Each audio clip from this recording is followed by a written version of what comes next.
Bienvenue chers téléspectateurs d'Afro Info DC43. Après plusieurs alertes sur le renforcement des troupes du M23 RDF dans les groupements Bambo en territoire de Rutshuru, les affrontements viennent de commencer depuis 6 heures du matin dès ce lundi dans le village de Tchaï, groupement Bambo. Tchaï est situé à environ 8 km de la cité de Bambo et de Kishiché. C'est donc une information à suivre. Notre Itazama RDC. Mambo Kawaya, président de la société civile de Nyiragongo, a déclaré aux médias de Goma le samedi 11 novembre que les cartes SIM du réseau de télécommunications MTN Rwanda sont en train d'être imposées à la population congolaise établie dans les entités sous contrôle des terroristes du M23, notamment à Kibumba, à Buhumba, dans les territoires de Nyiragongo. Comme vous le savez, le réseau MTN est un réseau de télécommunications qui opère au Rwanda. Mais actuellement, les terroristes du M23 imposent à la population l'utilisation de cette SIM à Kibumba et Buhumba, a fait savoir Mambo Kawaya. Selon ces derniers, si un habitant de ces zones occupées par le Rwanda et ses supplétifs du M23 est surpris avec une carte SIM autre que celle de MTN Rwanda, il est arrêté immédiatement. Cela a-t-il indiqué, ce qui constitue une infraction grave, surtout pour les jeunes qui sont amenés vers une destination inconnue. Il y a quelques jours, les jeunes de Kibumba ont été surpris avec des cartes SIM du réseau RTL et ont été arrêtés. Ils sont introuvables car ils auraient été déportés au Rwanda, a soutenu cet acteur de la société civile. Tout porte à croire que ces terroristes du M23 visent à tout prix l'annexion de cette partie de la RDC au Rwanda car les bornes frontières ne sont plus visibles dans cette zone. Ils ont déjà créé le marché et instauré une administration. Ils ont même déjà investi et installé des chefs de groupement. Ils sont en train de distribuer des champs aux inconnus. Des vaches sorties du Rwanda viennent facilement brouter les arbres dans les parcs nationaux des Virunga, a affirmé Mambo Kawaya. Les localités de Kibumba et Buhumba, actuellement théâtre des affrontements entre les FARDC et les terroristes du M23 soutenus par l'armée rwandaise dans les territoires de Nyiragongo, se trouvent à une vingtaine de kilomètres de la ville de Goma dans l'est de la RDC. Elle constitue ainsi un verrou stratégique donnant l'accès à la ville de Goma, notre média Congo. Une personne est morte et une autre a été grièvement blessée dans un échange de tirs entre les deux combattants appelés Wazalendo le dimanche 11 novembre soir à Munigi, à une dizaine de kilomètres au nord de Goma. Nous sommes en Nord Kivu. Selon la société civile locale, cet incident a créé une psychose dans les villages de Rukoko, Kihisi et leurs environs dans les groupements Munigi en territoire de Nyiragongo. La même source indique que ces deux hommes armés se sont disputés dans un débit de boisson avant d'échanger des tirs. Un jeune homme habitant le même village a été atteint par une balle et blessé grièvement alors qu'un de ses combattants a été tué. Et ces hommes armés feraient partie des groupes armés locaux surnommés Wazalendo qui combattent la rébellion du M23 sur plusieurs fronts. Et le secrétaire rapporteur de la société civile, Thierry Gassissiro, déplore le fait que la présence de ces groupes armés crée une confusion totale dans le milieu car on ne sait plus qui est engagé dans l'opération contre les terroristes du M23 et qui ne l'est pas.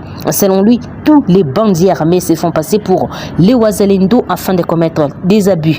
Thierry Gassissiro appelle les autorités à prendre des mesures pour la gestion de ces combattants armés, écrit la radio Okapi. Une autre vague d'étudiants de l'université en ville de Goma rejoint la ville de Kisangani ce lundi 13 novembre pour leur formation militaire. Ces jeunes déterminés à défendre la nation se voient assez motivés par ce choix. Et depuis l'aéroport international de Goma, ces jeunes bien préparés avec leur sac au dos devront passer 2 mois de formation avant de revenir pour ceux qui le voudront ou poursuivre la voie militaire.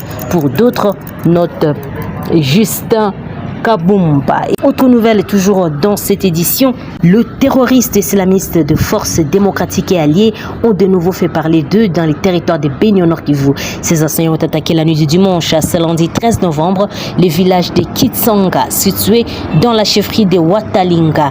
D'après des sources de la société civile locale, au moins 15 civils ont péri dans cette attaque et plusieurs autres portés disparus. Dans sa communication, le porte-parole de l'armée, le capitaine Anthony Mwalushai, a révélé que les terroristes ont attaqué attaqué cette agglomération vers 23h30 et tuant 11 civils. Il précise que plusieurs personnes enlevées par ces assaillants ont été libérées par les FARDC lors de poursuites. L'incursion de ces djihadistes a fait 11 morts du côté de la population civile et 7 maisons incendiées. Tôt ce matin du 13 novembre, l'armée congolaise a déjà libéré quelques compatriotes kidnappés par ces djihadistes, parmi eux un bébé, explique l'officier militaire qui fait savoir que les opérations de traque de ces terroristes continuent jusqu'à présent vers la localité de Labia. Et l'armée affirme avoir neutralisé 6 terroristes lors de ces affrontements. Consécutivement à ces situations, il s'observe un déplacement de la population à Nobili. Et selon le capitaine Anthony Malouchaï, l'armée a mis en place des dispositifs sécuritaires pour empêcher les islamistes de s'infiltrer parmi les déplacés.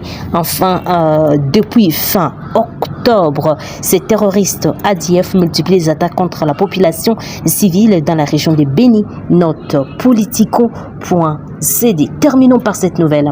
Dans une scène préélectorale digne d'attention, les principaux candidats à la présidence de la République démocratique du Congo, dont Félix Antoine Tshisekedi Matata Mponyo, Martin Fayulu et Adolphe Muzito, se sont réunis ce lundi lors d'un cadre de concertation organisé par la Commission électorale nationale indépendante à l'hôtel Hilton.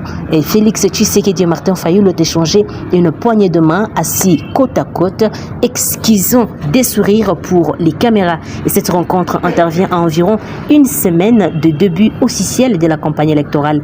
L'ordre du jour de cette rencontre couvre plusieurs sujets, notamment l'état actuel du processus électoral, les cadres légaux et réglementaires de l'élection présidentielle, ainsi que les détails du processus de vote, de la votation proprement dite à la publication des résultats. Une démonstration de l'utilisation des dispositifs électro de vote est également prévue. Et la CENI profite de l'occasion pour officiellement remettre la cartographie électorale et la liste provisoire des électeurs aux candidats à la présidentielle de la République. La CENI prévoit également de relever les défis potentiels liés à l'organisation des élections pour le présidentiel et l'incertitude passer les discours intolérance, la désinformation et les tensions entre acteurs politiques.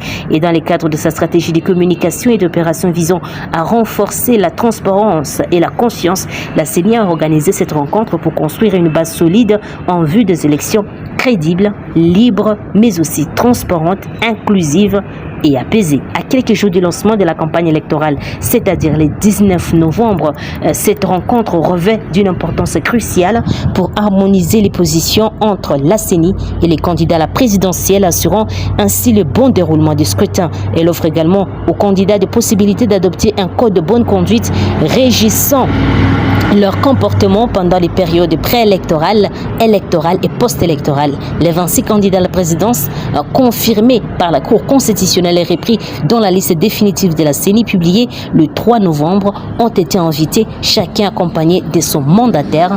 Note actualité.cd. Merci chers téléspectateurs de nous avoir suivis jusqu'à la fin. N'oubliez pas de vous abonner, d'activer la petite cloche de notification, mais aussi laissez-nous un commentaire. N'oubliez pas de partager également l'émission.